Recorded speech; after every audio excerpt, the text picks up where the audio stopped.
Good morning. आज की class में हम आपको जेईई मेन 2024 में जो 27 जनवरी 2024 को फर्स्ट शिफ्ट का जो पेपर था जेईई मेन का, उसका कुछ क्वेश्चन को हम सॉल्यूशन बताएंगे आपको।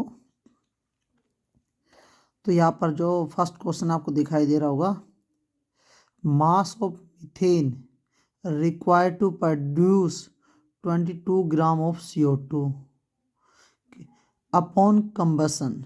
तो ये कह रहा है कि हमारे पास मीथेन है, हम इसको क्या कर रहे हैं, कंबसन कर रहे हैं O2 प्रेजेंस में। तो हमें क्या मिलेगा, CO2 प्लस वाटर। क्लियर। तो यहाँ पर हमारे पास मीथेन का मास होता है 16 ग्राम, ऑक्सीजन का मास होता है 32 ग्राम, और हमारे पास क्या है, CO2 का मास आएगा 44 ग्राम, वाटर का आएगा 18 ग्राम। तो ये कह रहा है कि मुझे 22 ग्राम CO2 ऑब्टेन होगी, प्रोड्यूस होगी, जब मैं कितने ग्राम मीथेन को प्रोड्यूस बर्न करूँ ऑक्सीजन की प्रेजेंस में। तो ये कह रहा है कि अगर मुझे 22 ग्राम CO2 चाहिए तो मुझे मीथेन की अमाउंट क्या चाहिएगी कंबसन करने के लिए। तो आप इसमें देखो, जब आपको बैलेंस इक्वेशन होने के बाद स्टोइकोमेट्री कैलकुलेशन है chapter first some basic concept में, जब हमारे पास 16 ग्राम मीथेन है, उसको कंबसन करते 32 ग्राम से, तो हमें 44 ग्राम क्या मिलता है, 44 ग्राम CO2 मिलता है और 18 ग्राम H2O मिलता है। तो आप इसके अकॉर्डिंग देखो, हमें तो 22 ग्राम चाहिए, इसका हाफ, इसका मतलब मुझे 8 ग्राम मीथेन की रिक्वायर्ड होगा। जब मैं 8 ग्राम मीथेन को कंबसन करूंगा तो मुझे 22 ग्राम क्या मिलेगा, CO2 मिलेगी। तो हमारा जो यहाँ पर आंसर आएगा वो क्या आएगा, 8 ग्राम। तो ये हमारा करेक्ट आंसर होगा आपका ऑप्शन में। क्लियर। सेकंड क्वेश्चन यहाँ पर देखो, sum of bond order of CO and NO plus. तो यहाँ पर देखो, जब आप CO का बॉन्ड ऑर्डर निकालोगे तो आपको इसमें जो टोटल इलेक्ट्रॉन मिलेंगे 6 + 8 14, और यहाँ पर आप इसका जब बॉन्ड ऑर्डर निकालोगे 5 + 8 कितना जाएगा, सॉरी 5, ये आएगा 7 + 8 15 और -1 कितना आएगा 14। क्लियर। आपको पता है जो CO का बॉन्ड ऑर्डर होता है वो 3 होता है, आप MO2 थ्योरी में कैलकुलेट करोगे। NO का बॉन्ड ऑर्डर भी कितना होता है, 3 होता है। जो दोनों का बॉन्ड ऑर्डर 3 होता है तो उसने सम पूछा है, तो हमारे पास कितना आएगा इसका आंसर +6। इसका जो करेक्ट आंसर आएगा हमारा 6 आएगा, इन दोनों का जो बॉन्ड ऑर्डर है। आप इसके अकॉर्डिंग भी कर सकते हो इसको सोल्व।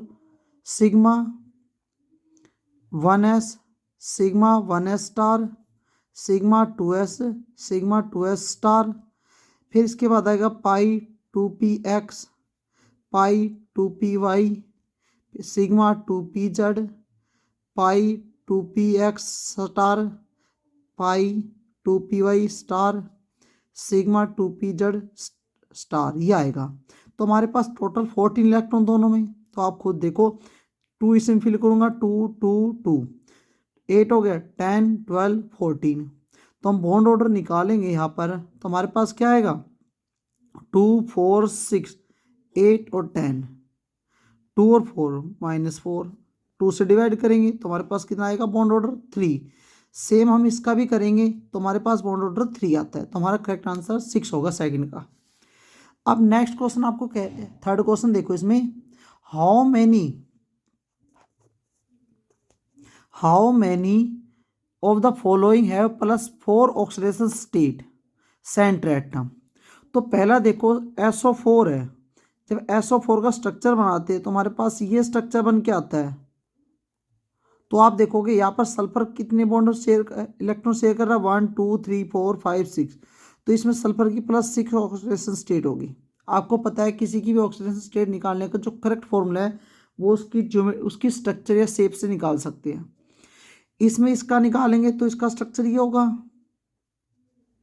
तो आप देखोगे इसमें कितना आएगा, +4 ऑक्सीजन स्टेट। इसमें देखोगे इसका स्ट्रक्चर क्या होगा, F F F F और एक लोन पेयर, तो इसमें भी +4 आएगा। इसमें देखेंगे तो इसका स्ट्रक्चर ये बनेगा,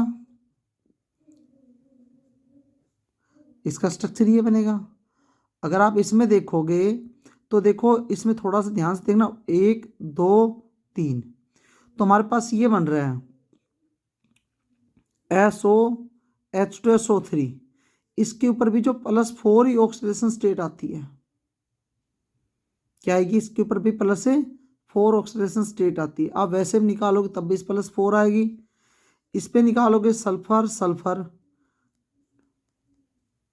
ये आ जाएगा। तो आप इसमें देखोगे 1 2 3 4 5 और एक से इसमें डबल बॉन्ड आएगा ये 6, तो इसमें भी +6 ही रहेगा। यहाँ पर SO3 में देखोगे तो इसका जो स्ट्रक्चर होगा वो हमारे पास ये स्ट्रक्चर होगा, तो इसमें भी +6 होता है। तो आप यहाँ पर देखोगे एक तो ये मॉलिक्यूल्स, एक मॉलिक्यूल ये और एक ये, हमारे पास 3 ऐसे मॉलिक्यूल जिसमें +4 ऑक्सीडेशन स्टेट है। तो यहाँ पर हमारे पास आंसर आएगा 3। तो आप 3 पे टिक करोगे। 3 ऐसे मॉलिक्यूल्स है जिसमें +4 ऑक्सीजन स्टेट है सेंटर एटम के मॉलिक्यूल्स में। नेक्स्ट क्वेश्चन हमारे पास है order off spin only magnetic movement 4। तो यहाँ पर देखो, यहाँ पर आयरन है ना, ये भी हमारे पास एक वीक लिगेंड होते हैं। तो आयरन है, आयरन का जो एटॉमिक नंबर होता है वो 26 होता है। जब इसमें फिल करेंगे तो आर्गन क्या आएगा, 3d6 4s2 आएगा। इसमें +3 ऑक्सीजन स्टेट आएगी तो 3d5 हो जाएगा। तो हमारे पास ये क्या होता है, वीक लिगेंड होता है फ्लोरीन, तो सारे अनपेड इलेक्ट्रॉन होंगे। तो नंबर ऑफ अनपेड इलेक्ट्रॉन कितने होंगे, 5 अनपेड इलेक्ट्रॉन होंगे। ऐसे इसमें देखेंगे तो इसमें कैलकुलेट करेंगे, ध्यान रखना F है वो वीक फील्ड लिगेंड है। तो अब इसमें देखेंगे तो इसका एटॉमिक नंबर क्या होगा, मैंने 23 सॉरी। तो हमारे पास क्या होगा, आर्गन 3d3 3s4s2 ये फिल होगा। जब हमारे पास 4s2 फिल होगा, इसके ऊपर हम चार्ज देखेंगे +2 आएगा तो हमारे पास 3d बचेगा। तो हमारे पास कितने अनपेड इलेक्ट्रॉन होंगे, 1 2 3 अनपेड इलेक्ट्रॉन हो जाएंगे। नेक्स्ट में देखते हैं हमारे पास आयरन है। तो आयरन के आपको पता है यहाँ पर थोड़ा वाटर क्या हो जाता है, स्ट्रॉन्ग हो जाता है, +2 चार्ज आएगा। तो आयरन का एटॉमिक नंबर कितना होगा, 26। आर्गन 3d6 और 4s2 आता है। तो यहाँ पर ये 2 इलेक्ट्रॉन रिमूव हो जाएंगे, 6 बचेंगे इसमें, क्योंकि इस पर आयरन में +2 चार्ज आएगा। 1 2 3 4 5 6। और आपको पता है वाटर है वो, इसमें हमारे पास जो वीक फील्ड लिगेंड के अकॉर्डिंग भी काउंट करे तो 4 आ जाएगा हमारे पास।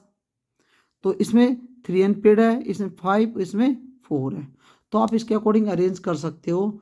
जो स्पिन ओनली मैग्नेटिक मोमेंट, सबसे ज़्यादा स्पिन इसका होगा, क्योंकि जितने ज़्यादा नंबर ऑफ अनपेड इलेक्ट्रॉन होंगे उतना ही ज़्यादा स्पिन मैग्नेटिक मोमेंट होगा। फॉर्मूला हमारे पास क्या रहेगा, n इंटू में n+2 Bm भोर मैग्नेटो। n क्या होता है, number of unpaired electron. Next question है number of electron present in all the compound. Clear. तो सब cell having n=4 s=1/2 plus दे रखा है। तो हमारे पास आपको पता है number of electron in cell निकालने का फॉर्मूला क्या होता है, 2n² होता है। तो n= कितना है, 4 है। यहाँ पर 4 रखेंगे कितना आ जाएगा, 2 इंटू में 16। तो हमारे पास टोटल 32 इलेक्ट्रॉन आ जाएंगे। बट इन्होंने पूछा s=1/2 और इसका मतलब होता है क्लॉकवाइज। तो इसने पूछा जो नंबर 4 सेल है उसमें ऐसे कितने इलेक्ट्रॉन जो क्लॉकवाइज है। तो हमारे पास आंसर आएगा 16, क्योंकि 32 इलेक्ट्रॉन टोटल है, 16 क्लॉकवाइज होते हैं और 16 एंटी क्लॉकवाइज होते हैं। तो उसने तो क्लॉकवाइज पूछा है ना, तो हमारा आंसर क्या आएगा, 16। नेक्स्ट क्वेश्चन देखो, यहाँ पर हमारे पास ये कह रहे हैं which of the following is polar solvent. तो देखो ये वाला नहीं हो सकता, ये भी नहीं हो सकता, ये भी नहीं हो सकता। क्लियर, ये तीनों के तीनों नॉन पोलर होते हैं, क्योंकि इनके ऊपर जो डाइपोल मोमेंट होता है वो 0 होता है। बट ये एक ऐसा बचता है जिस पर डाइपोल मोमेंट 0 नहीं होता, क्योंकि जब हम इसकी स्ट्रक्चर बनाते हैं तो स्ट्रक्चर के अकॉर्डिंग तो इसका देखो एरो इस टाइप का आएगा,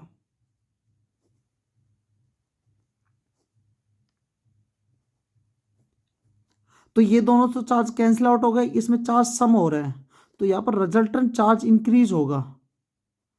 तो रिजल्टेंट चार्ज इंक्रीज होगा तो डाइपोल मोमेंट भी बढ़ेगा और जिससे इसका पोलर करेक्टर भी इंक्रीज होता है।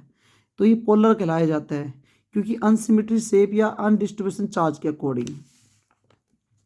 नेक्स्ट है when nucleotide form dimer the linkage present in. ये याद रखना, जब भी न्यूक्लियोटाइड आ जाए ना, जब उसकी चेन बनाते हैं, पॉलीन्यूक्लियोटाइड की चेन बनाते हैं, तो वहाँ पर एक ही टाइप की लिंकेज पाई जाती है, फॉस्फो डाईएस्टर लिंकेज। क्लियर, ये ध्यान रखना, क्योंकि डाईसल्फाइड लिंकेज हमारे किसे मिलता है, ये प्रोटीन मिलता है। ग्लाइकोसाइकिल लिंकेज हमें किसे मिलता है, ये हमें कार्बोहाइड्रेट मिलता है। और पिप्टाइड लिंकेज हमें किसे मिलता है, ये भी हमें प्रोटीन मिलता है। तो ये हमारा एक ऐसा है सॉरी, पिप्टाइड बॉन्ड है, जो लिंकेज होती है वो हमारा अमीनो एसिड में मिलता है। अमीनो एसिड कह दो या प्रोटीन कह दो, एक ही बात है। और जो हमारा फॉस्फोडाइएस्टर लिंकेज होता है ना, वो हमें प्रेजेंट होता है किसमें, डीएनए वाले में। क्लियर, डीएनए वाले में।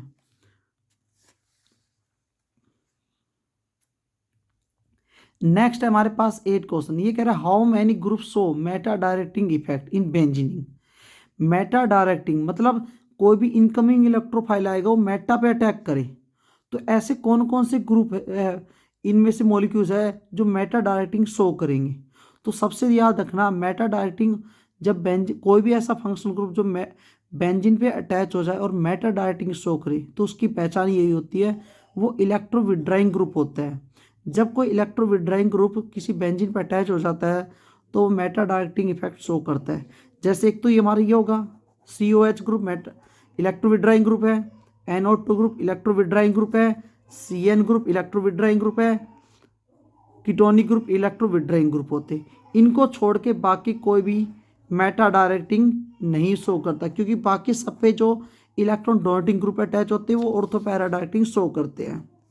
नेक्स्ट क्वेश्चन है हमारे पास इसमें, ये कह रहा है how many product including stereo isomer are obtain in above reaction.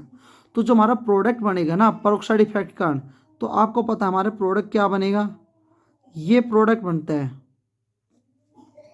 यहाँ पर हमारे पास Br अटैच हो जाएगा। तो यहाँ पर एक स्टीरियो सेंटर ये मिलेगा और एक स्टीरियो सेंटर ये मिलेगा। तो इसमें 2 स्टीरियो सेंटर है, तो इसमें कितने बनेंगे, हाउ मैनी, तो फॉर्मूला होता है 2 की पावर n। तो यहाँ पर 2 की पावर 2 रखेंगे तो 4 आंसर आएगा हमारे पास इसका। अब अगला है हमारे पास correct IUPAC name of the following compound.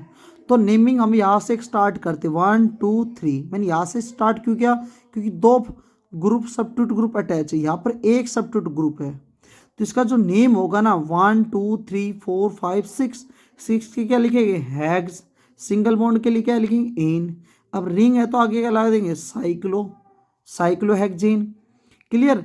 अब यहाँ पर ये है 1 2 इथ और ये है मिथ, तो अल्फाबेटिक ऑर्डर ई पहले आता 3 इथाइल, और ये करेंगे 1 1 डाई मिथाइल।